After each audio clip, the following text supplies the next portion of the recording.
इमा हौजिक से कोई एयरपोर्ट बाजार की न्यू मार्केट क्या है तारे हौजिक की कोई ओइरिबा फिल्म महौसा गदे तो मते खेनरे को अदो हौजिक से महौसा खेने हाइदना हौजिक प्रोसेस दम याम थी खेनरे हाय तारे ngalinger matam da selam baduga hojiki oiriba process siga sigi matang sidi magi maike di ka habining belegi karibu haiga da bono haiga di ko mahausa di akhoi se pose dum yonara mi ado hojik di hafta ma da lairiba numi tare ni se si leptana de market laina mafam si da suloi sat khre aduga matam gi matung ina mai su hingda ba ya da bani na ko खुला इरक्ता तुम पुदना पक्सा त सनरे अदै दुकान ला कोइ बयाम खलकपा मी याम खलकपा अदै इरांग जिगी मतंग जिदा जु अदै corona गी मुंग लैगे को लोरकपगा इरांग गी मुंग लैरे को लान सिना मरम मोइरगा सिदानि दि हाइनिंगी अदु सरकारना अथुब मतमदा लान से या सन्नबा पोरगा लोइसनबिबा अदुगा लैरिबा प्रजा मयाम से तंगदु लैताना लैहनबा पामे अदुगा इमा कोन सुम उजबा मतमदा थेनाजबा मतमदा कोइगी पोट योनबगा लेबगा जे हेक मरकता कोइगी अयोन बसिंगना खितंग मागी जो सेंदोंग याउद्रगदी योनबा यादबा अदुगा अरैबा सिंगनासु अमुक ताननबा हुलक पाइ तारे को सिगी अनि सिगी मरकता हेगे कोइगी वखन मानदबगी हाइ तारे कइगुम थौदो वाथो खितंग सु ताजे हाइ तारे अनि सिगी फिल्म सिदि इमागी माइकेदि के हाइबिनिंग बलेगी अदु जो साउनिंग बगा याउरि पोनिदा साउनिंगदबा नुमितादि साउनिंगद्रे को फजना हाइरंगनी इबेमा यादा तोइनिने खोइजु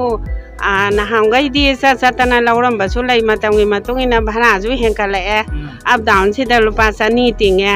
ऑटो भाराजु रिक्शो भाराजु पीरे खसाजु लै लुपा 200 बायददि बाजार चत याद्रेबा पोलौबा याद्रेबा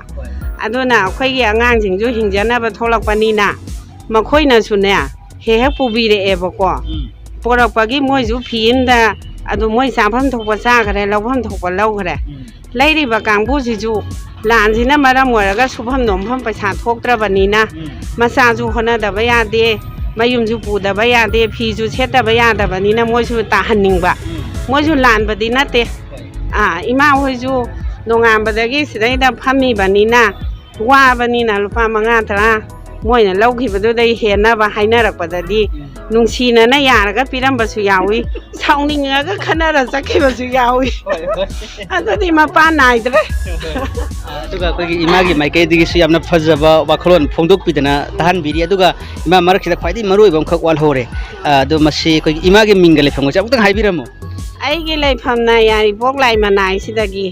अदुगा मिंगना इबेम बिसकाउ याम नुंगाइसे ngasi se koigi ima ibem pisaki mnak sangdana koigi phiyon basigi matang da imagi maikaidagi mayam da koigi phongdok pidan haitare yamna phajaba wakhum khara phongdok pirami masigi damga thaga chari aduga ima koigi losila posaruk ta ima ko koigi ima ani sulai haitare ima amagi mingsum khangjau gi ima aigina yai pogbisu na ha awang lekai degi mingna khangem be ma ko adadi ima ibe ma ngasagi ima ibem pisana haibiri ba wafam se adum isana su phiyon ba moina adum yabi rabra ima adum yajare adum amane adu taragadi koigi ima ani gi haitare maikai dagi koigi isai di amatang tahan jaram gi khanbiramu isai se ima ani gi maikai dagi kana na khandoino natra ima ani se ngaktang koigi chungsin na ba ngai dawri bra ima masi kamai taw nongtang ima ani gi maikai dagi isai abam dang khansi ko कलाकार जो खोइदि सिमफा पुजबसु नते सुमना सुम पक्ता तारगा पंगनुंग नुंगाइ जबनी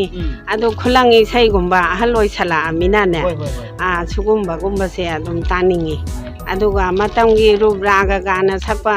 सदानंद होइनगा सकपजु अदुम नुंसी अदुगा अखोइगी इसा नुपीसिंग हायरगदि को हुजिक थोलाइबा पुष्पा रानी होय अदै मंदाकिनी होइना सकपगासु अदुम पंगनुंगदा नुंसी अदुम तानिंगी नुंसीरिबा मयामजे कोगी नुंसी हाइदना कोइ हाइबिरिबा सैसकपसिंगना सकरिबा इसै सिदि अदुकी मतिक मसिंग यामि हाइतारे ए मयामदुगी मनुंदगी इसै अमतंग खनजि करि इसै थादुइ इसै दुदि अखोइना ने अदु मोइना सकपा मा हेता यारे यामबनिना अमे हेता सकपदा दुम हेता तानिंगे adudi yam nungai adudi imagi maikai digi haitare khanbiraiba koigi sadananda aduga mandakini pusparani haitare makoi ahumgi manungdagi apambai se ma koigi maikai digi khutol tamjagi miyeng taminasi thagachari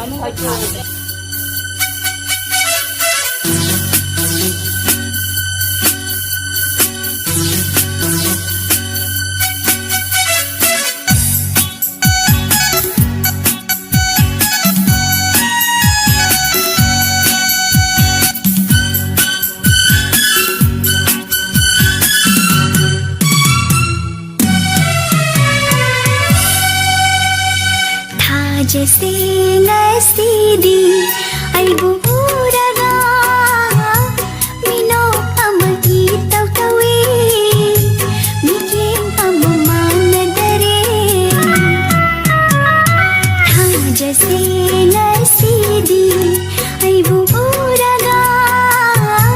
minok amagi taw-tawi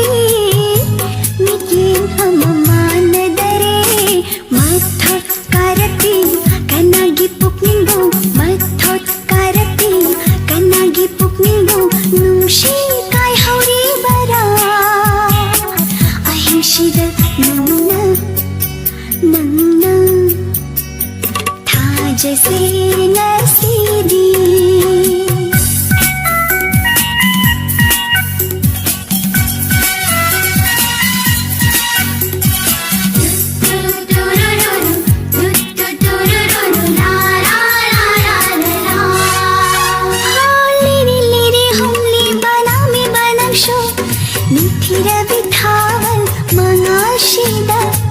karigi chojai na halli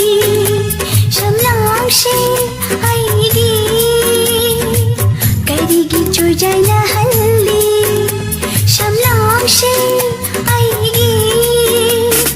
au bashinda angau bini au bashinda angau bini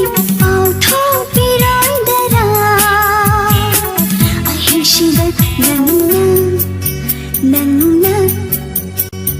tha jase ngasidi ay buburaga minok amagi taw-tawi miking amamanadare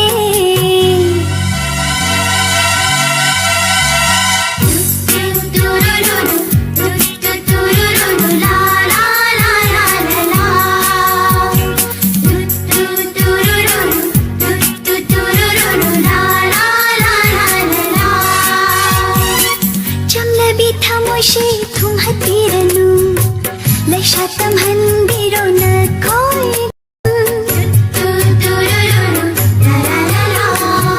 jamna bitha moshi thum hatiranu laishatam hanbiro na koi chandiranu pakhon kaya chandiranu pakhon kaya potha hallo aigi pukning she jase ngasidi ay buburaga minok amagi taw-tawi miking amamanadare mathot karati kanagi pukningo mathot karati kanagi pukningo nungshi kai hauri bara ahishida nangna nangna nangna